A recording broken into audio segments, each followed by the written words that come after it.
오늘 여러분과 함께 은혜 받기를 원하는 수요 영성 시간의 말씀은 십자가를 통한 그리스도의 체험이라는 제목을 가지고 말씀을 나누겠습니다. 부제목으로서는 기름 바름과 인침과 보정이라는 말씀입니다. 그건 성경의 구절에 찾아보면 다 나옵니다. 기름 바름과 혹은 기름 부으심과 인침과 보정, 이것이 부제목입니다. 본문 말씀으로서는 고린도 후서 1장 4절과 6절, 8절, 9절, 19절, 22절 말씀을 봉독하고 말씀을 나누겠습니다. 고린도 후서 1장 4절로 6절입니다. 우리의 모든 환난 중에서 우리를 위로하사 우리로 하여금 하나님께 받는 위로로서 모든 환난 중에 있는 자들을 능히 위로하게 하시는 이시로다. 5절에 그리스도의 고난이 우리에게 넘친 것 같이 우리가 받는 위로도 그리스도로 말미암아 넘치는도다. 6절입니다. 우리가 환난 당하는 것도 너희가 위로와 구원을 받게 하려는 것이요 우리가 위로를 받는 것도 너희가 위로를 받게 하려는 것이니 이 위로가 너희 속에 역사하여 우리가 받는 것 같은 고난을 너희로 견디게 하느니라. 8절과 9절입니다. 형제들아 우리가 아시아에서 당한 환난을 너희가 모르기를 원하지 아니하노니 힘에 겹도록 심한 고난을 당하여 살 소망까지 끊어지고 우리는 우리 자신이 사형 선고를 받은 줄 알았으니 이는 우리로 자기를 의지하지 말고 오직 죽은 자를 다시 살리시는 하나님만 의지하게 하려 하심이라. 고린도후서 1장 19절로 22절 말씀입니다. 우리 곧 나와 실루아노와 디모데로 말미암아 너희 가운데 전파된 하나님의 아들 예수 그리스도는 예 하고 아니라 함이 되지 아니하셨으니 그에게는 예만 되었느니라. 뛰어넘어서 21절에 우리를 너희와 함께 그리스도 안에서 굳건하게 하시고 우리에게 기름을 부으신 이는 하나님이시니 이 세 가지가 나옵니다.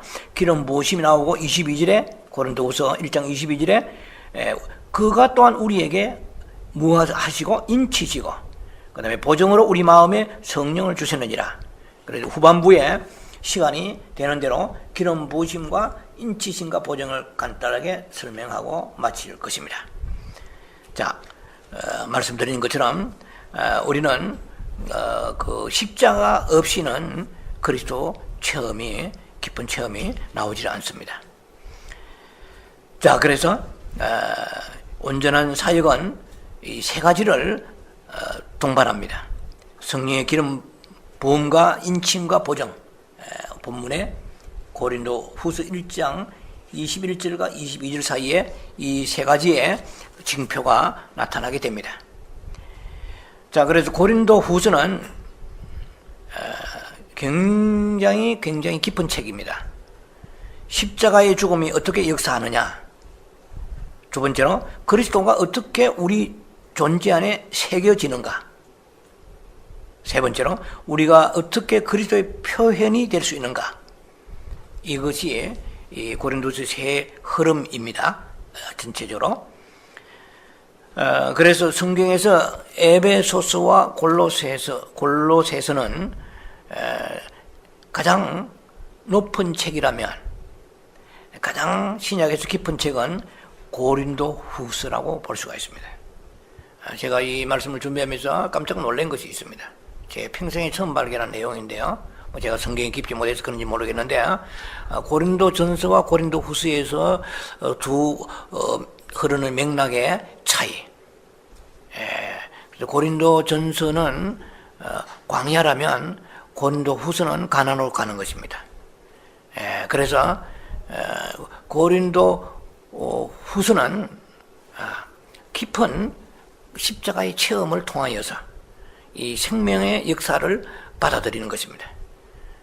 그런데 고린도 전서는 똑같이 사도 바울이 고린도 교인들의 편지 썼지만 고린도 전서는 광야를 벗어나지 못하는 사람들의 준 말씀의 수준입니다.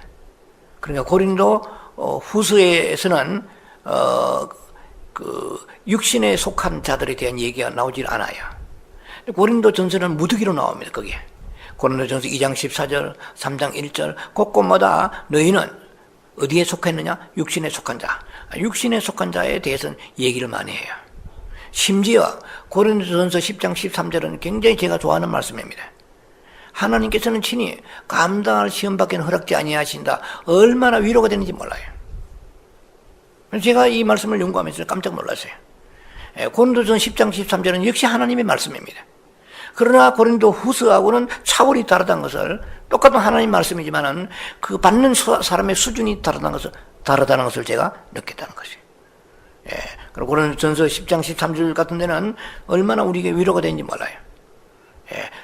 시험을 감당할 점 피할 길 내신다고 말씀하시니 얼마나 감사한지 몰라요.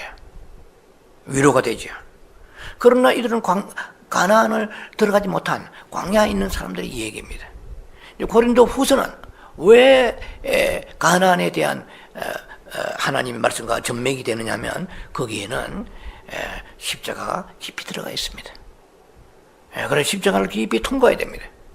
십자가는 사망입니다. 십자가는 죽음입니다. 사형 선고입니다. 우리가 매를 맞아도 아주 너무 맞았어요. 고난받아도 너무 고난받아가 너무 심해서 나는 사형 선고를 받았나이다. 나는 여기에서 끝났습니다. 라는 정도까지 나갈 때에 비로소 십자가 역사가 깊이 들어가는 거야. 비로소 가나안이 열리게 되는 거야. 그래서 사도 바울은 고린도 전서에 말씀하지 않고 고린도 후서 12장에 가서 삼청전에 갔다는 얘기를 하게 되는 것이 고린도 후서입니다. 똑같은 고린도 교인들한테 주는 편지지만은 전 후서는 이렇게 그 깊이가 다르다. 놀라운 것입니다. 그래서 우리가 뭐 어렵다 힘들다 정도 가지고는 고린도 교회의 그 광야에서 마시는 반석에 터지는 샘물입니다. 고린도 전서 10장에는 고린도 교인들에게 위로해 주신 말씀이죠. 광야에서 반석을 채니까 그 생수가 터져 나온 거예요. 그러니까 고린도 수준에 있는 교인들이 너무 많아요. 생수 마시고 뭐 굉장한 것 같지만 역시 어정쩡거리면서 가나안에 들어가지 못하는 수많은 사람이 있다는 것입니다. 그러나 사도 바울은 너무너무 아시아 복음 전하러 가다가 힘들었어요. 사망의 선고를 받은 것처럼 느꼈다고 그래요. 살 소망이 없어요. 그냥 나는 죽었다 끝났다 생각하는 거죠. 그런 혹시만 십자가의 고난을 통과할 때 비로소 놀라운 가나안이 열리게 되고 생명의 역사가 나타나서 오늘 고린도후서 달라들면서 벌써 1장에 나오잖아요. 1장 22절 사이에 말씀이 나오잖아요. 뭐가 나옵니까? 기름 바르심과 기름 부음과 그리고 인침과 그리고 보정 나오는 게, 이 보정이라는 것이 뭐 개런티하는 거 얼마나 중요한지 몰라요. 그래서 비로소 사역자 길로 나가는 거예요. 고린도 전서에 나오는 고린도 교인들은 굉장히 은사 그리고 지식, 고린도 전서 1장 5절 같은 데 보면은 그들은 심지어 예수 그리스도의 다시 오심 재림에 대한 신앙까지 있었어요. 그리고 은사는 빵빵했습니다. 지식도 뭐 구변도 굉장해요. 똑똑해요. 어디 가도 빛이 안 나가는 거예요. 생명이 안 나가는 거예요. 자, 이 고린도 전서와 후서의 그 어떤 생명의 세계에 대한 차이를 제가 말씀을 드렸습니다. 성경 전체의 중심 사상은 뭐냐면은 생명입니다. 하나님이 그분 자신을 그리스도 안에서, 하나님은 일을 하실 때 꼭 그리스도 안에서 일하시지 밖에서 일하지 않습니다. 그리스도 안에서 그 영으로 말미암아 우리 안으로 역사에 넣으시는 거예요. 생명을 영에다 집어넣으시는 것입니다. 지식의 머리통에 집어넣는 게 아니고 생명을 영에다 집어넣으시는 것입니다. 그래서 지식이 아무리 많아도 얼마든지 범죄하고 사람 눈 속이면 돌아다닐 수 있어요. 엄밀한 죄를 지을 수 있어요. 그러나 이것은 생명을 주입시키신 하나님 앞에 생명을 온전히 충만하게 받지 못했다는 증거입니다. 여러분도 마찬가지입니다. 우리 모두가 생명의 빛이 강하지 못하면은 사람들 앞에서 체면지키지만은 혼자서 생각이나 삶에 있어서 그것은 사단이 기뻐하는 일을 하고 있다는 것입니다. 자, 그래서 하나님의 생명이 우리 영 안으로 들여 보내주시는 것이 하나님의 그 하나의 중심 사상입니다. 그 섭리입니다. 그래서 우리 안에 실제로 그리스도 예수와 생명과 우리가 하나 되어서 이것이 연합되는 것입니다. 이거는 뭐 자주 말씀드리잖아요. 그리스도의 합한 자는 한 영이라고 말씀합니다. 고린도서 6장에 그리스도와 합한 자는 한 영이라 연합되는 것입니다. 자, 그래서 하나님은 정말 우리의 누림이 되시고자 한 세 가지 정도 예표를 주십니다. 하나님은 무엇으로 우리를 누리게 하시느냐? 그 하나의 상징 예표, 이것이 첫째는 뭐냐? 가나안 땅으로서, 좋은 땅으로서의 하나님이십니다. 좋은 땅으로서의 그리스도입니다. 그것이 우리가 들어가야 될 앞으로 새 예루살렘이고, 그리고 이스라엘 백성들은 가나안입니다. 그런데 그 땅 자체가 무엇을 우리에게 상징적으로 예표적으로 말하느냐 이 말이에요. 그것은 그리스도를 그 땅에서 누리라는 것입니다. 그래서 들어가기 전에 여기서 우리가 누리는 훈련을 받는 것이고 연습하는 것이죠. 그래서 출애굽기 3장 8절에는 젖과 꿀이 흐르는 땅으로 인도하는 말씀이 나옵니다. 출애굽기 3장 8절. 그리고 골로새서 1장 12절에는 빛 가운데서 성도의 기업을 얻게 하시는 하나님에 대해서 말씀이 나오고요. 골로새서 2장 6절에 7절에는 예수 안에서 뿌리를 받고 세움을 받으라. 그러니까 뿌리를 받는다면 예수 그리스도는 좋은 땅이에요. 그 우리 안에 심령이 좋은 땅이 돼야 돼요. 그리스도로 인해서 이 심령이 기경되어서 뿌리를 박을 수 있는 좋은 땅이 돼야 된다 이 말입니다. 자, 그래서 이스라엘 백성들은 신명기 8장 7절로 10절 사이에 보면은 이스라엘 백성들은 아시죠? 출애굽했습니다. 그리고 광야 생활을 그들이 거쳤습니다. 그리고 가나안 땅으로 이스라엘 백성들이 인도함을 받는데, 여러분 아시다시피 가나안 땅에 다 들어갔습니까? 여호수아 갈렙밖에 못 들어갔잖아요. 나머지는 다 전부 다 심지어 모세도 못 들어갔단 말이에요. 가나안 땅에. 자, 이것이 누림, 그 가나안 땅은 천국을 예표로 하겠지만은 그리스도입니다. 그것을 우리가 이 땅에 있으면서 누려야 돼요. 내 안에 그 지옥 같은 마음이 있어서는 천국 못 갑니다. 내 안에 하나님 평강이 있어야 돼, 늘. 그것을 체험해야 돼요. 빛의 평강을 체험해야 돼요. 내 안에 좋은 땅이신 예수 그리스도가 이스라엘 백성들이 가나안에 들어가기 전에 그 요단강도 건너잖아요. 이르세는 광야에서 다 진도 속에 죽어버렸습니다. 여호수아 갈렙만 이르세가 유일하게 남아서 들어가죠. 그래서 그 가나안 땅은 알지만, 그 가나안 땅은 그 기름이 잘잘잘 흐르고 옥토고 수많은 열매들, 광물질들이 무수하게 거기서 매장된 아주 그야말로 낙토요 낙원이란 말이에요.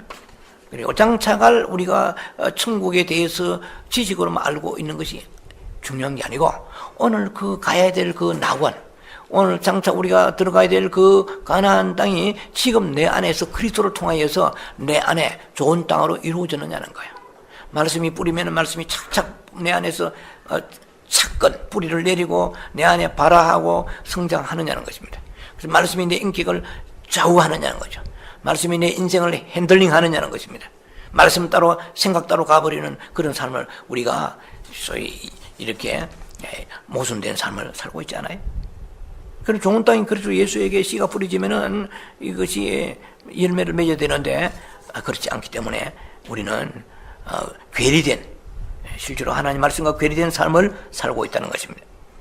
하나님은 이스라엘 백성들을 그 애굽에서 이제 끌어내십니다. 세상 밖으로 끌어내셔서 광야로 돌리십니다. 그리고 결국은 그 좋은 땅으로 데려가십니다. 좋은 땅은 예수 그리스도이십니다. 자, 그래서 우리의 모든 지식은 있지만 예수의 사랑함이 없으면은 요한복음 5장 42절에 너희 마음을 아무리 들여다봐도 하나님을 사랑함이 없다 이게요. 이건 보통 낭패가 아닙니다. 지식은 사랑하는데, 성경 공부는 사랑하는데, 설교는 사랑하는데, 은혜 받기는 사랑하는데 예수님 사랑함이 없다는 거예요. 이것은 영생과 상관이 없다고 성경 말씀하십니다. 자, 예수님은 우리에게 좋은 땅으로 누리라고 예수 그리스도는 예표적으로 말씀하시는 것입니다. 자, 그래서 그 좋은 땅에 그 예수 그리스도의 기업과 생명은 풍성합니다. 그 에베소 3장 8절을 참고하시고, 두 번째로 또 예수 그리스도는 우리에게 어떤 상징으로 나타나느냐면 장막과 성전의 상징으로 누리라고 나타났습니다. 자, 때로는 우리가 성전이라고도 말씀하십니다. 그리고 예수님 자신이 성전을 헐어버리라, 내가 사흘 만에 다시 지으리라, 내가 성전이다, 이게 또 이렇게 말씀하십니다. 계시록 21장 3절에 보면은 하나님의 장막이 사람들과 함께 있음에 이렇습니다. 새 예루살렘 성을 보고 말씀하십니다. 그리고 21장 22절 계시록에 21장 22절에는 어린 양이 성전이기 때문에 거기에는 등불이 필요 없고 해와 달도 필요 없다고 그랬어요. 어린 양 이퀄 바로 생추어리, 바로 성전이라고 말씀하세요. 어린 양이 성전이다. 그 다음에 에베소서 2장 21절에 보면은 하나님이 거하실 처소가 되기 위하여 예수 안에서 함께 지어져 간다고 그랬어요. 이사야 66장 말씀처럼 하나님이 아무데나 계시지 않고 하나님이 거하실 처소가 따로 있어요.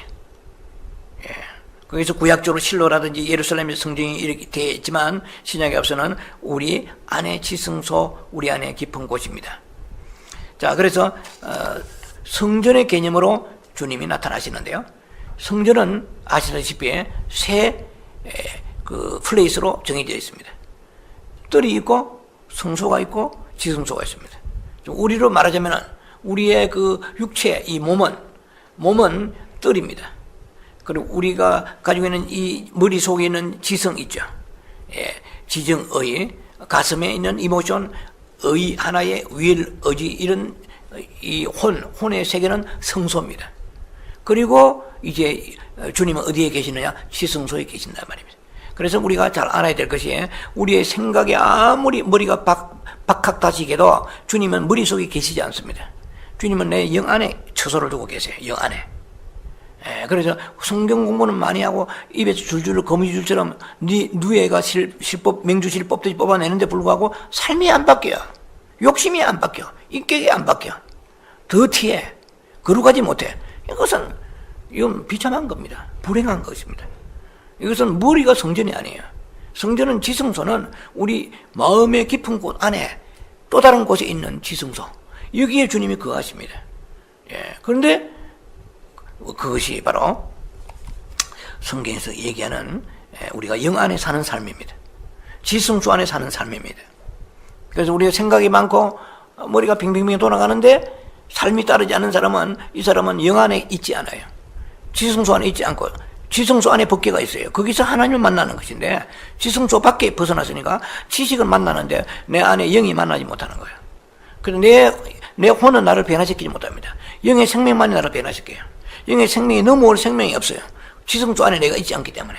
지성소 들어 대제사장이신 그리스도 예수가 계시는 그 지성소 안에 들어가야 주님 만날 수 있거든요. 근데 우리 혼에서 만나는 거예요. 성소에서 만나려고 하는 거예요. 벌써 지성소에 들어가는 휘장이 찢어졌는데 불구하고 이미 2000년 전에 휘장을 찢어버렸거든요. 그런데도 우리 잘 아는 휘장이 있기 때문에 지성소 안에 못 들어가는 거예요. 너무 혼이 강한 거예요. 영이 홍에 둘러싸여서 영의 생명이 도출되어서 나오지 못한다 이 말입니다. 자, 그래서 이 성소의 개념이 바로 그리스도 예수를 누리고자 하는 우리들에게 주어진 개념입니다. 그리고 신부 열처녀 비유 잘 아시죠? 마태복음 25장에. 그리고 계시록 19장 7절에는 아내라고 말합니다. 고린도후서 11장 2절에는 처녀라고 말합니다. 그래서 신부, 아내, 처녀, 이 세 가지의 용어가 등장합니다. 신랑에 대한 대칭적인 의미로 등장하는 것입니다. 자, 그래서 우리의 구속된 모든 백성은 그리스도의 신부 되고자 우리를 부르셨어요. 제가 자주 얘기하는 것 중에 하나가, 하나님의 아들은 사랑하지 않아도 아들 되는 거예요. 요한복음 1장 12절에 그냥 되는 거예요. 성령이 일방적으로 나의 의사를 타진하지 아니하시고 내게 들어오셔서 내가 나도 모르게 거듭난 거야. 히브리 9장의 말씀처럼 양심에 핏부림 받아서 내가 거듭난 거야. 그리고 이 양심이 더럽고 어두워져 있다가 죽어버렸다가 핏부림 받으니까 거기서 머리를 털고 일어나는 마치 깊이 잠들었던 사람이라 할까요? 아니면은 이게 그냥 이 뇌가 기능을 작동하지 못하는 사람이, 뇌사현상이 있던 사람이 다시 살아나는 것과 같이 내 영이 살아나면서 그때 느끼는 게 양심이 비로소 죽은 양심이 사는 거야. 아, 내가 하나님 앞에 죄인이구나. 이 세상 사람은 영이 죽었기 때문에 죄인이라면 막 눈을 부릅뜨고 달라듭니다. 내가 살인 강도하는 네가 봤나 말이야 하면서 이렇게 죄에 대한 개념 자체가 다르죠. 그래서 우리는 근본적으로 그 죽은 양심에 핏부림 받아가지고 살면서 첫 번째 하는 것이 회개고 하나님의 우리는 살아계심을 믿게 되는 것입니다. 참 이것이 놀라운 하나님의 은총이죠. 그러나 우리가 하나도 에베소 2장 8절 말씀처럼 주님 앞에 한 게 뭐 있습니까? 공로 없이 구원받았잖아요. 그런 게 버리장머리 없는 거예요. 공로 없이 구원받았는데 끄떡대고 뭐 그냥 개차반 살아도 천국 가는 걸 생각하고 있잖아요. 가면 좋지요. 다 얼마나 좋겠습니까? 가면은 뭐 믿음이 없는 가족들도 있고 뭐 다 갔으면 얼마나 우리 자신도 그렇고. 그러나 그 아들은 인격적으로 하나님을 사랑하기 때문에 아들이 된 게 아니에요. 그냥 성령을 받다 보니까 그냥 아들이 된 거야. 그래서 세상 여전히 사랑하는 거야. 신부로서, 아내로서, 그리스도 예수의 하나의 배필로서 그러한 사랑은 이 시대의 성도들 가운데 찾기가 쉽지가 않다는 것입니다. 자, 그래서 주님은 신부로서 신랑을 누리라는 것입니다. 고린도 전서에는 아까 말씀드린 것처럼 믿는 자들이 광야를 빠져나오지 못하고 있어요. 그래서 고린도 전서의 흐름은 광야에 있는 흐름입니다. 그리고 고린도 전서에 있는 사람들은 바깥들에 있어요. 육신에 있거나 아니면 성소에, 혼에 있어요. 혼이 굉장히 강해요. 그 지식은 많고 언사는 빵빵한데 만나면 서로 비방하고 헐뜯고 싸우는 거예요. 자기 자랑하고. 자, 그들은 지성소에 들어가지 못했어요. 아까 말씀드렸습니다. 그들은 만나도 맛보았고 반석에서 생수도 빨아먹고 뭐 맛을 보았습니다. 그래서 광야에서 만나도 누렸어요. 고린도 교인들을 예를 들면 광야에서 만나도 주워 먹은 거예요. 그러나 하늘에서 내려오는 그 만나보다도 산떡이신 생명떡인 예수 그리스도를 먹지 못했기 때문에 누리지 못한다는 것입니다. 이거 사도 바울이 안타까워서 고린도전서 9장 24절에 너희가 운동장에서 다름질 한 사람이 다 상을 받느냐? 한 사람밖에 없지 않느냐? 그러면 그 운동장에 다름질을 하는 사람 같이 썩을 멜류가 바퀴에 있어 쇠가 빠지게 달리는데 너희들은 뭐 하느냐? 이렇게 너희가 세상 사랑하고 신부답지 않게 살아서 되겠느냐? 이런 책망을, 격려를 사도 바울은 전진하라고 고린도전서 9장 24절에 말씀하십니다. 그래서 고린도 교인들은 육적이고 혼적인 바깥들에 있었고 그리고 뭐 좀 나은 사람은 성소에 있는 정도였다는 것입니다. 그래서 예수를 누리지 못해요. 은사는 예수를 누리는 게 아니에요. 은사를 하면은 거의가 교만해져요. 내가 대쪽같이 정말 유리조각같이 신령하게 무엇을 했다 그러면 자기가 우쭐해지는 거예요. 알아, 내가 받은 게 정확하지. 이건 굉장히 위험한 것입니다. 우리가 무슨 무당입니까? 그런데도 부패하기 때문에 그래. 우리가 십자가에 대한 개념은 없어요. 십자가는 죽음을 말하거든요. 죽는 건 싫어요. 받는 건 좋아요. 능력받고 은사받고 신령해서 정말 사람들한테 깊은 비밀을 얘기해서 존경받고 싶고 봐라, 액통수다. 정확하지 않느냐? 이런 것을 해가지고 나는 하나님의 크게 쓰임받고 있다 우쭐한다. 그러니까 성경은 고린도전서 7장 21절에 21절 이하의 말씀이 나와 있잖아요. 너 선지자 노릇하고 귀신 쫓고 능력했지만은 아버지 앞에 올 자가 아니라고 말씀하셨잖아요. 왜 하필 또 그렇게 성경이 되어 있는가? 이것은 계속해서 성경의 깊은 말씀을 추적해 갈 때 생명의 깊이까지 터치가 되지 않으면 잘 이해가 안 되는 얘기입니다.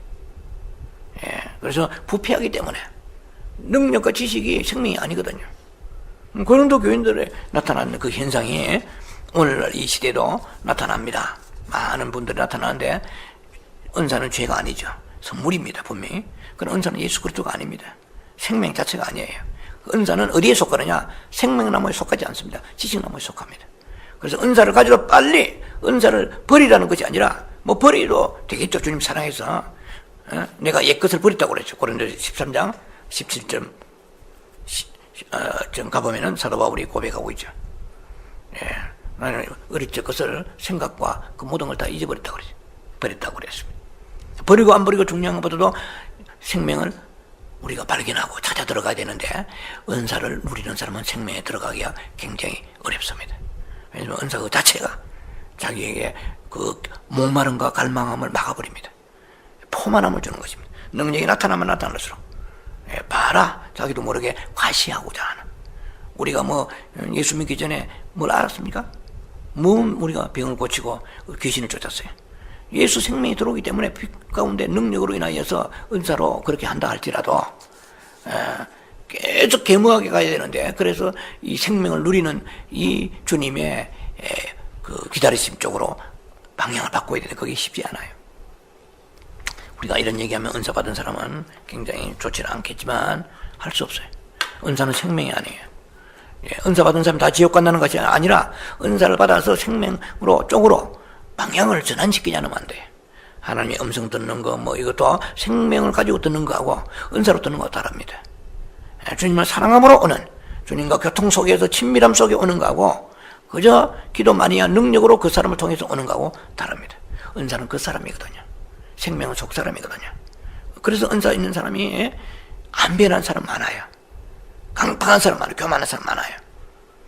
왜냐면은 은사가 들어올 때 사단도 같이 교만도 같이 따라 들어온다는 것은 꿈에도 생각 못 하는 거예요. 은사 오는 것만 보지 교만이 오는 것은 안 보이잖아요. 그러니까 그 교만이 그 가지고 있는 은사를 가지고 있는 사람을 자칫하면 멸망케 하는 거예요. 그래서 성경에 나와 있잖아요. 능력을 가지고 귀신 쫓아주면 주님이 기뻐하셔야 되잖아요. 상급 주셔야 되잖아요.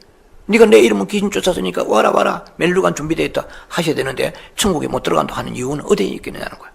그래서 우리가 그것이 지성소와 성소의 차이를 알아야 되고요. 생명과 그리고 지식의 나무의 차이를 알아야 답이 나오는 거예요. 그렇지 않고선 죽었다 깨나도 자신이 천국 간다고 생각합니다. 왜? 수많은 병자를 고쳤으니까, 수많은 귀신을 쫓았으니까. 특별히 하나님이 특별히 나를 사랑하시고 나를 지명하셔서 이렇게 남이 받지 못하는 은사를 받았는데 누가 감히 나를 함부로 건드려? 기고만장하죠. 나는 특별 케이스다. 스페셜 케이스다. 못하지. 왜 내가 잔말이 많아? 와서 기도나 받아. 무릎 꿇고. 그런 생각하잖아요. 기도 자체가 나쁜 거 아니에요. 하지만은 겸허한 마음으로 생명나무를 향하여 그리스도를 향하여 들어가는 사람은 좀 두렵고 떨림으로 은사 사역을 하게 될 것입니다. 우리는 은사 사역이 중요한 게 아니고 생명 사역이 중요한 거예요. 생명 아래에 있어요. 은사는 생명 위에 있는 게 아니에요. 예수 위에 올라갈 수 있는 게 아무것도 없어요. 다 예수 아래 내려야 돼요. 그럼 예수는 누구면? 예수는 은사가 아니에요. 성경 어디를 보세요? 예수는 은사다 말이 없어요. 예수는 생명이다. 골로새서나 요한복음 14장 6절에 곳곳마다 요한 1서도 그렇고 예수 그리스도는 생명이라고. 그래서 은사를 받았지만 생명을 아는 사람은 굉장히 축복이죠.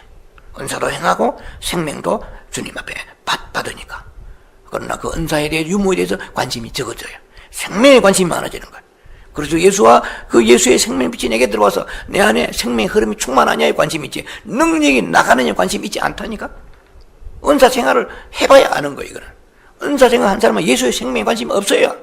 내게 능력이 나가는가 이게 관심이 있어요. 그런 생명 아는 사람은 능력은 자주 안 나가더라도 오케이. 내 안에 생명빛이 충만하면 내 안에 흐르는 사망을 진단하는 거예요. 주여. 사도 바울은 은사가 빵빵한 사람입니다. 굉장한 사람입니다. 그러나 사도 바울은 말했습니다. 주여, 내가 사망으로 죽게 되었나이다. 로마서 7장 24절의 말씀이죠. 누가 이 사망의 몸에서 나를 건져내랴. 참 정말 매력 있는 위대한 영적인 지도자죠. 놀랍잖아요. 바울에서 배워야 돼요. 나를 따르라. 바울이는 손수건만 던지로 귀신이 떠나버렸어요. 뭐 그런 사람이 있겠어요? 요새는 가끔씩 저한테 그런데 참여 잘 안 합니다. 많은 아주 유명한 미국의 유명한 그런 사도사역이나 아니면은 그런 복음전도 그런 기관이 있습니다. 미국의 백인들로 된 저한테 여러 가지 많은 레터가 날아오는데 이거 사라 저거 사라. 심지어 이스라엘의 수건이다 쪼개가지고 편지 안에 넣어서 이 수건 가지고 얹어라. 병이 나으리라. 뭐 이런 것도 와요. 그래서 사도 바울이 했던 그런 것을 제한한다는 뜻이기도 하죠. 제가 얘기하고 저는 극단론이 아니에요. 이것은 무슨 양비론적 그런 것도 아니고 중요한 것은 뭐냐면은 생명인데 생명을 아느냐는 것입니다. 예수는 살아가지 않냐고 능력이 나가니까 그 재미로 이건 위험합니다. 생명은 위험하지 않아요. 영원히 그리스도 예수와 함께 사는 것이요. 그런 은사는 위험한 거예요. 은사 생활 자체가 부정적으로 제가 얘기하는 것이 아니라 그러한 리스크가 있다는 것입니다. 은사를 체험한 사람은 더 많은 은사가 나타나는 데 관심이 있어요. 더 능력이 나타나서 더 예언이 맞고 더 귀신이 떠나고 병든 자가 나았으면 손수가 집어던지면 발랑 뒤집어지면서 병이 나왔다. 그 굉장히 보람이 있죠. 그것은 주님의 보람이 아니라 내 보람이죠. 왜? 그 영광을 내가 가르치면 되겠어요? 그런데 가르칠 수밖에 없는 것이 저나 여러분이나 은사자들이나 다 마찬가지로 우리가 부패하기 때문에 그런 거예요. 하나님의 영광, 이사야 43장 18절 말씀처럼 하나님의 영광을 자기도 모르게 찬탈한다고 성경은 말씀하십니다. 자, 그래서 우리가 신부, 이 이스라엘 백성들 특히 고린도 전서에 나와 있는 이 말씀을 통하여 보면은 그들을 고린도 후서에 특히 그들을 격려하고 있습니다. 자, 그래서 사도 바울은 고린도후서 11장 같은 데 보면은 고린도후서를 쓰면서도 고린도 교인들은 같은 교인들이잖아요. 굉장히 두려워한다고 말합니다. 고린도후서 11장 2절 3절에 너희 마음이 그리스도를 향한 그 진실함과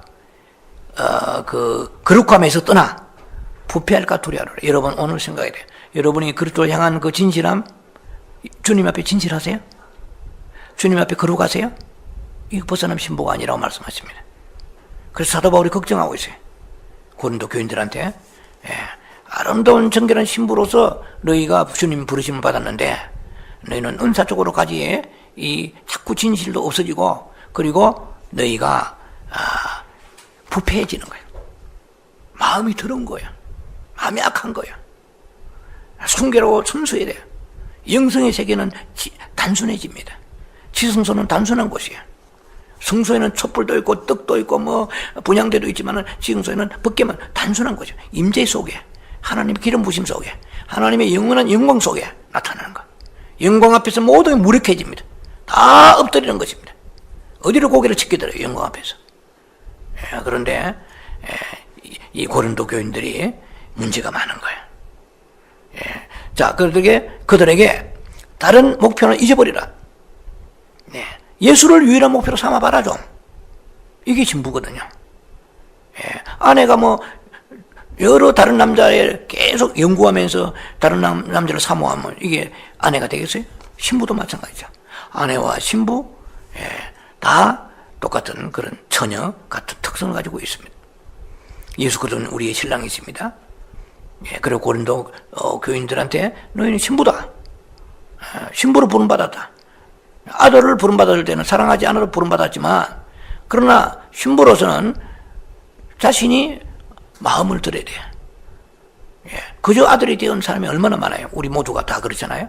뭐 하나님 언제나 우리가 한 번 사랑해 봤습니까? 전혀 사랑하지 않았잖아요. 어느 날 아들이 된 거예요. 눈 떠보니까. 그 사람을 신부로 만들려니까 얼마나 힘들어요. 이제 주님을 사랑하라 자꾸 하는데, 내 하나님이 만세전에 나를 택정하사 예정하시는데 뭔 소리 하고 있어? 예, 신부 좋아하네 하면서 비웃는 사람들도 있을 것입니다. 자, 그래서 고린도서는 참으로 좋은 땅으로 들어가서 그 풍성을 맛본 자들을 보여줍니다. 예, 그래서 그들이 영 안에서 그리스도를 체험한 이런 신부의 모습을 보여줍니다. 고린도서의 체험은 지성소 안의 체험입니다. 그래서 이 고린도서는 교리를 발견하면 안 되고 생명의 체험을 발견해야 되는 책입니다. 애굽도 아니고 광야도 아니고 가나안의 그 체험이 바로 고린도서입니다. 그러니까 육신이나 혼이 아니고 영 안에 있는 체험입니다. 바울은 인간이 가지고 있는 육체의 지혜를 사용하지 않았어요. 영적인 지혜를 사용했습니다. 그래서 고린도후서는 바울의 자서전적인 메시지라고 볼 수 있습니다. 자, 참 중요한 얘기 고린도후서에 나와 있어요. 고린도후서는 고난과 압력과 십자가의 죽음의 역사를 통하여 그리스도의 풍성을 체험합니다. 우리가 왜 마음에 그리스도는 풍성한 분이에요. 생명의 풍성하심이 있고 그분에게는 휘락이 넘치고 안식이 넘칩니다. 자유함이 있습니다. 종의 멍에가 끌어져 버리고 자유함이 넘치는 분이 있습니다. 두려움이 없어요. 사랑 안에 두려움이 없는 거예요. 우리는 두려움도 많고 조금 어려운 일이면 낙심하고 좌절하고 너무 영이 빈약한 상태로 살아가고 있잖아요. 고린도 후서의 사도 바울은 죽음의 역사를 통해서 그리스도의 풍성을 체험합니다. 그래서 그리스도의 풍성함이 조성되고 산출되고 이런 사역을 체험하게 되는 것입니다. 오늘날 우리의 모든 교회들, 이 땅에 있는 많은 몸된 주님의 몸된 교회들이 필요로 하는 사역이 고린도서에 잘 나와 있습니다. 그래서 많은 지식, 은사 이런 것이 아니고 그리스도의 풍성함, 내적인 그 전 존재 안에서 그리스도에 속한 어떤 것들을 가지고 있는가, 이게 중요합니다. 이런 형제 자매를 주님이 필요로 하신다고 볼 수가 있습니다. 그래서 그렇게 생명이 우리가 빈약하게 없기 때문에 말로만 가지고 어떻게 해보려고 하는 거예요. 지식이 나가지 생명이 안 나가는 거예요. 생명이 왜 안 나갑니까? 십자가를 통과하지 하는 것을 싫어하고 십자가로 올라가지 않기 때문에 그런 거예요. 자아가 죽어야 돼요. 나의 인간의 의견이 죽어야 되거든요. 자기의 이 혼에서 나오는 고집을 버려야 되거든요. 그래서 계속해서 분쟁이 있는 거예요, 고린도 교인들은. 그것은 십자가를 거치지 않았기 때문에 그런 거야. 그러나 고린도 후서에서 사도 바울은 모범을 보여주십니다. 그래서 삼척전에도 갔다 오잖아요. 그리고 사도 바울은 엄청난 시련을 당합니다. 제가 아까 서두에 말씀드렸죠. 고린도 전서 10장의 13절 특히 그 부분에는 너희가 감당할 시험밖에 허락지 아니하시니 할렐루야, 얼마나 위로가 되는지 몰라요. 그런데 고린도서 1장에 딱 가보면은 이 사도들한테 얼마나 혹시면 고난이 왔는지 완전히 막 살 소망이 없어지는 거예요. 우리가 이렇게 말해요. 왜 믿음을 가져? 너무나 고난이 겹치는데 살 소망이 끊어져서 완전히 항복한테 하나님께 이것은 항복하는 거예요. 끝났다고 고백할 정도로 어려움이 있었다는 것입니다. 십자가를 통과해야 돼요. 자, 그래서 우리의 진정한 사역은 생명을 접촉해야 돼요.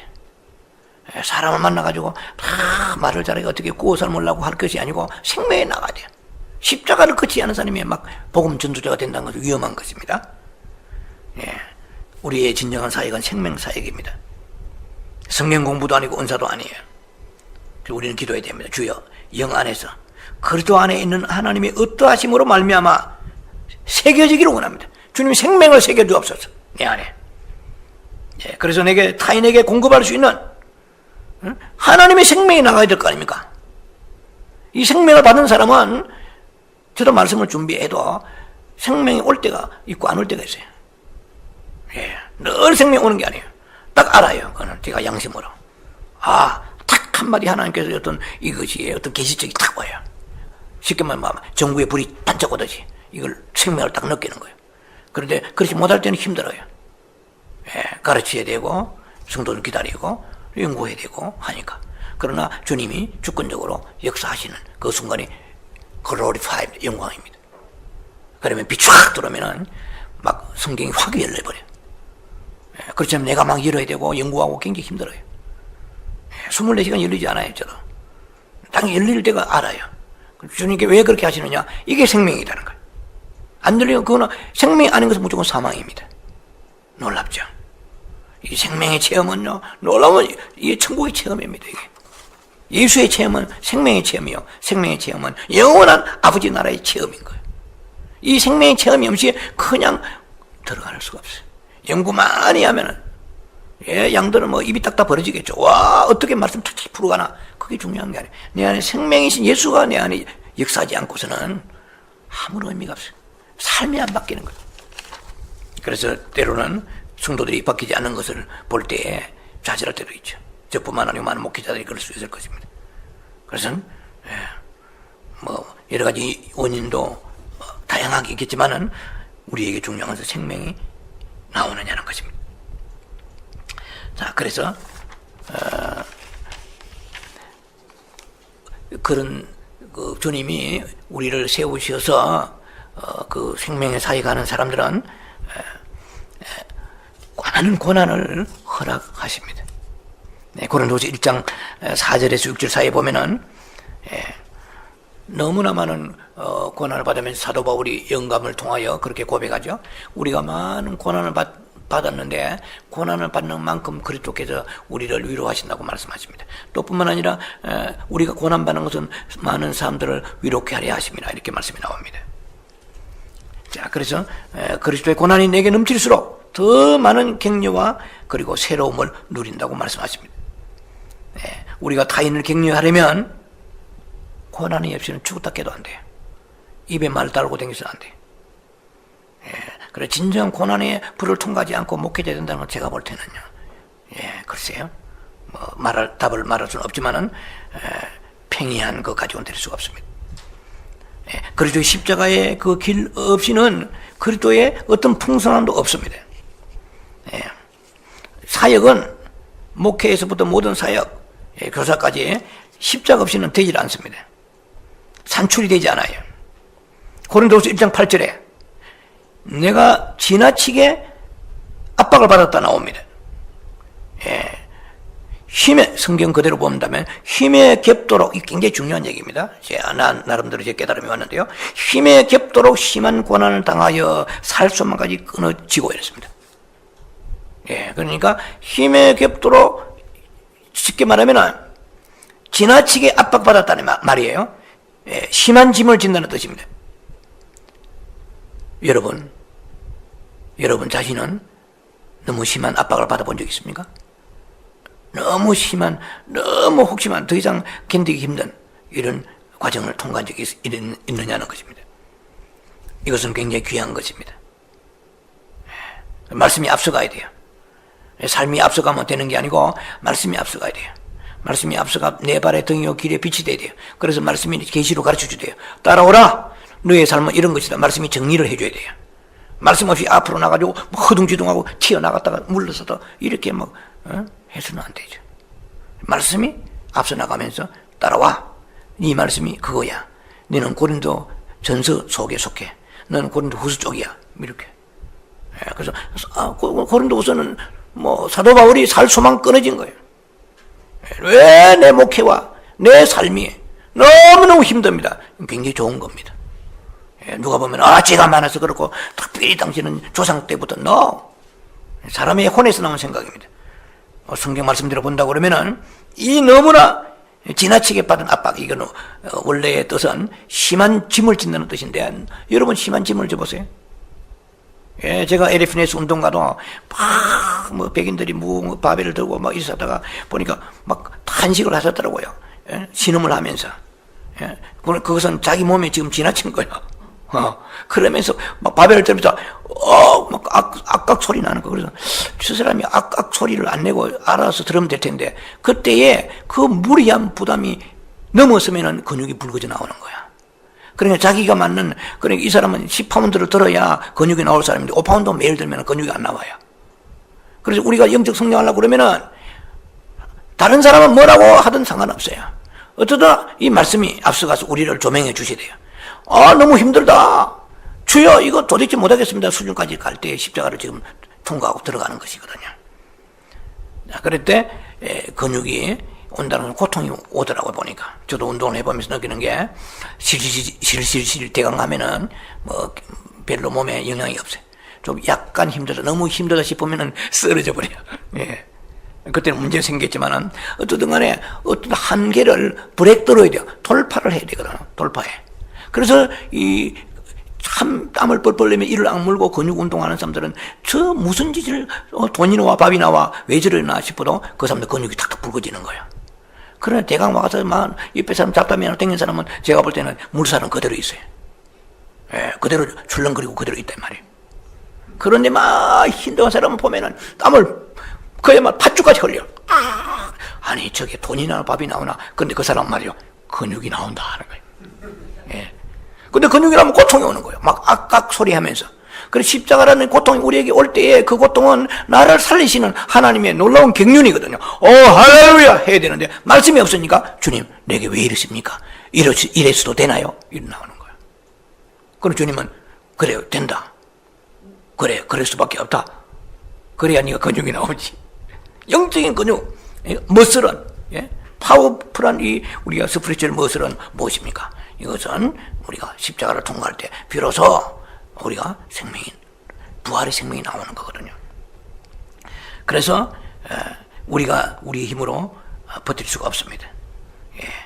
비록 하나님의 은혜로 힘으로 인하여 우리 버티 나가는데 결국은 그 목적은 처절하게 하나님만 신뢰하면서 하나님의 생명이 우리를 통해 흘러나가기를 원하십니다. 우리는 막 나가잖아요. 내 생각도 나가고 혼도 나가고 막 별거 다 나가는 거야. 많이 나가면 좋은 거야. 그렇잖아요. 생명이 나가야 되는데 막 잡도 안 그치 막 쏟아져 나오면은 아무런 도움이 안 됩니다. 십자가를 통과를 생각 안 하고 막 지식만 쏟아부으면 되겠어요?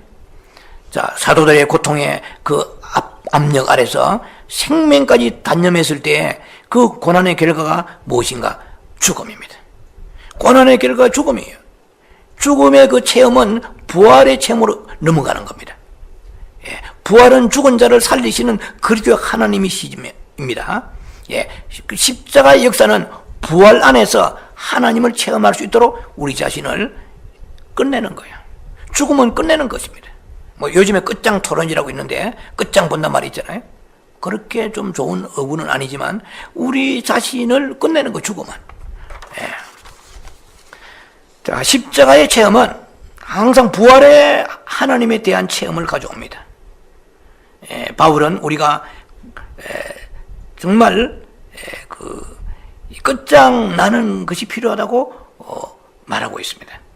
그러면 우리는 자신을 신뢰하지 않고 하나님만 신뢰하는 것을 배우게 된다는 것입니다. 말은 쉽지만 참 어려운 일입니다. 하나님 우리를 끝장내게 하시고자 십자가를 통하여 역사하고 계세요. 하나님은 우리를 끝내기를 원하십니다. 우리의 자아를 끝내기를 원하세요. 이게 여러분 지금 실감이 잘 나지 않을 것입니다. 하나님 우리 자아가 끝장나야 돼요. 그래서 우리의 그 영성과 영적 성취조차도 끝내기 위해서 역사하고 계시는 거예요. 모든 자아에서 나오는 이 욕심까지 내려놔야 돼요. 그 십자가를 끝없이 계속 져야 되는 거예요. 죽음이 없이는 새로운 부활의 세계로 들어갈 수가 없잖아요. 십자가는 부활 전에 오는 죽음 아닙니까? 이것을 통과하지 않고는 부활의 생명에 들어가야 비로소 기름 부으심과 인침과 보증이 있거든요. 자, 육체의 지혜를 고린도후서 1장 12절에 육체의 지혜조차도 내려놓아야 한다고 말합니다. 육체의 지혜, 머릿속에 나오는 그 지혜는 자신을 위해서 무엇인가를 지금 아직까지 붙잡고 있는 거예요. 머리를 굴리는 거예요. 잔머리를. 하나님의 은혜는 우리가 무엇을 하는가가 중요한 게 아닙니다. 우리는 관심이 거기에요. 내가 얼마나 많은 일을 하는가 관심이 있습니다. 그런데 하나님의 관심은 하나님이 우리 안에서 얼마나 역사하시는가입니다. 그래서 하나님은 단순하시고 단일하십니다. 아까 제가 말씀드린 것처럼 혼은 복잡합니다. 혼적 인간은 복잡한 인간입니다. 머리가 굉장히 복잡해요. 그러나 지성소 안에 영 안에 있을수록 단순합니다. 단일해집니다. 동기가 단순해요. 목표가 단순해요. 갈망이 단순해요. 그런데 주 예수 그리스도예요. 우리는 얼마나 많은 현학적이고 많은 지식을 가지면 대단한 것처럼 생각하지만 그렇지 않아요. 생명이 없는 지식은 말라빠진 무광탱이라고 제가 말씀드려요. 아무 의미가 없어요. 그래서 십자가를 통과하는 것 자체를 싫어하는 거예요. 그것은 부활의 생명이 풍성하게 거할 수가 없습니다. 만약 우리가 십자가에 의해서 처리받아서 십자가가 우리를 끝냈다면 우리는 평강이 옵니다. 십자가를 통과하지 않은 평강이 오지 않아요. 아까 다시 죄송합니다만 비유를 든다면 무거운 이런 역도나 아니면 이런 아리형 같은 걸 들고 힘들게 운동하다가 힘들어서 잠깐 놓고 쉴 때 그 짧은 시간의 휴식은 달콤합니다. 굉장히. 비로소 휴식의 의미를 알게 되는 거예요. 그러나 여러분들이 만포장으로 퍼져보세요. 종일 놀고 또 놀고 내일도 놀고 계속 놀아보세요. 노는 것 자체가 진력이 나고 휴식의 의미가 없는 거예요. 노는 것이. 그러나 여러분 열심히 일하고 그리고 짧은 그 잠깐의 그 시간 동안에 휴식은 달콤한 거예요. 예비군 훈련할 때 군인들이 유격받고 그리고 고통의 시간을 지나고 난 이후에 지금 5분 휴식, 5분간 휴식 굉장한 겁니다. 그래서 우리가 그 십자가에 의해서 다름받지 아니하고 처리받지 아니하고서는 진정한 평강이 올 수가 없습니다. 놀라운 거예요. 우리의 평강이 없는 것은 십자가를 거부했기 때문에 없는 거예요. 그래서 많은 시간 동안에 짧은 시간이라도 평강에 들어가려고 그러면 십자가를 마다하지 않고 통과해야 됩니다. 자, 그래서 십자가의 역사는 부활을 가져옵니다. 이제 마무리를 해야 되겠는데요. 내적인 기름 부음을 가져옵니다. 그래서 마치 페인트 칠하는 것 같이 기름 부음은 이 기름 부음 놀라운 거죠. 그래서 기름 부음이 페인트는 칠을 하면 할수록 페인트가 더 윤택하게 잘 칠이 되는 것과 같이 하나님의 요소가 더욱 새겨져야 됩니다. 내적 기름부음이 증가되어야 된다는 얘기입니다. 그런 고린도후서 1장 21절 22절의 말씀을 참고하시면서 인침, 그 다음에 그 십자가는 부활을 가져오고 부활은 내적 기름 부음과 인침과 보증이 나옵니다. 인침이 뭡니까? 들어보셨죠? 인침. 도장 친다는 말입니다. 자, 하나님의 형상을 표현하는 거야. 우리는 딱 도장을 찍으면 그 하얀 종이에 정확하게 판대로 찍혀 나오잖아요. 도장을 딱 찍으면 여러분 이름을 김순자가 되면 김순자 도장을 딱 찍으면은 도장에 하얀데 딱 찍은 김순자가 정확히 튀어나오잖아요. 우리가 그래서 십자가의 그 고난의 통과를 마다하지 않고 통과하면서 부활로 들어가는 사람의 선물 중에 하나가 하나님의 기름 부으심과 그리고 인침이 오는 거예요. 딱 찍으면은 하나님의 형상이 찍혀 나와요. 이게 중요해요. 딱 하는 행동 보면 마귀 새끼 다음에 끝나는 거예요. 행동 하나는 얼굴 인상 말하는 것이라 보면 막 그냥 악령이 풍기면 안 돼요. 딱 하나님의 도장 인침, 도장이란 말이야. 도장 찍으면 딱 찍고, 네 보니까 하나님 같다. 이런 소리 들어봤어요? 너 보니까, 집사님, 권사님 보니까 하나님이 느껴져요. 이렇게 돼야 돼요. 하나님 인침을 받아야 되는 거예요. 이게 인치는 거예요. 내가 도장 찍었는데 자꾸 딱 나는 하나님 형상 찍게 되면 마귀 도장이 찍혀 나오면 되겠어요? 하나님이 찍혀 나와야 돼요. 너 참 다르다. 그래 용서할 수 있고 어떻게 그런 게 주님이 헌신할 수 있고 너 아깝지 않니? 너 이렇게 걱정이 되지 않니? 하나님의 형상, 영원한 하나님의 보장입니다. 대단한 것이죠. 하나님이 나를 보장하시는데 그래서 끝없이 믿음을 향하여 우리는 주님 앞에 다름질쳐야 돼. 이게 쉬운 게 아니에요. 우리는 미래를 걱정해야 되고 질병의 두려움과 자녀들의 두려움과 전쟁의 공포와 기근의 공포 많은 공포가 옵니다. 하나님 도장 팍 찍어버린 거예요. 하나님이 나를 도장 찍었는데 하나님의 형상이 찍힌 그 자리에 어떻게 거기에 기근이나 위험이나 칼이나 적신이나 그 위험이 온다 한들 그리스도 사랑해서 내가 끊을 수 있으려. 로마서 9장 35절 말씀, 로마서 8장 35절 말씀. 중요한 것입니다. 도장을 찍으면 찍혀야 돼요. 동일한 모양이 딱 나오는 거예요.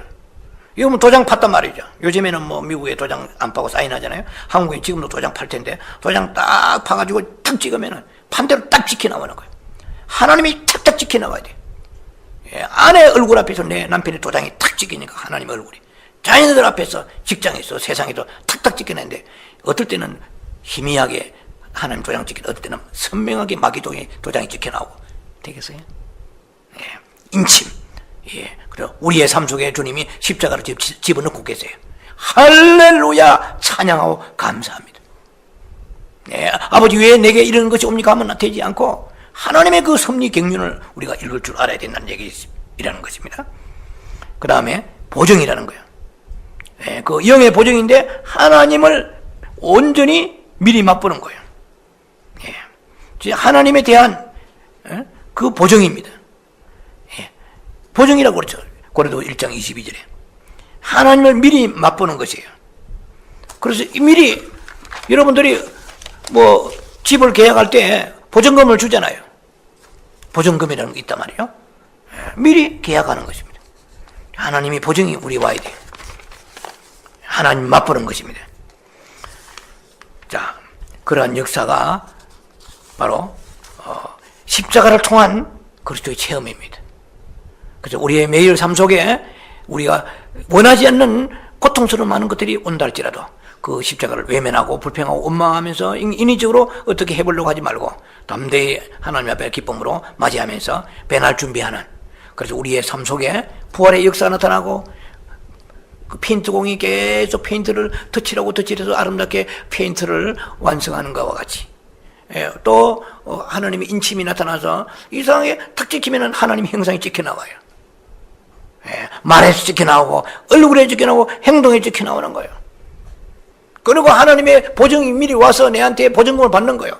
하나님의 그 나라의 보증금을 받는 것과 같이 미리 받는 거예요. 이야, 든든한 거예요. 보증금이라는 것은 걱정하지 마라. 약속 지키게 하고 보증으로 보증금 주는 거단 말이에요.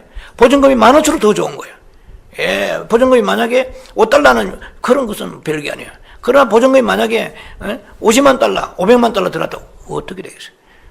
이 사람이 이 액수를 비교할 수 없는 하나님의 그 보증이 십자가를 통한 사람한테 주어지는 것입니다. 십자가를 통한 사람에게 비로소 여러분이 안식이 없습니까? 십자가를 통과하지 않아서 그래요.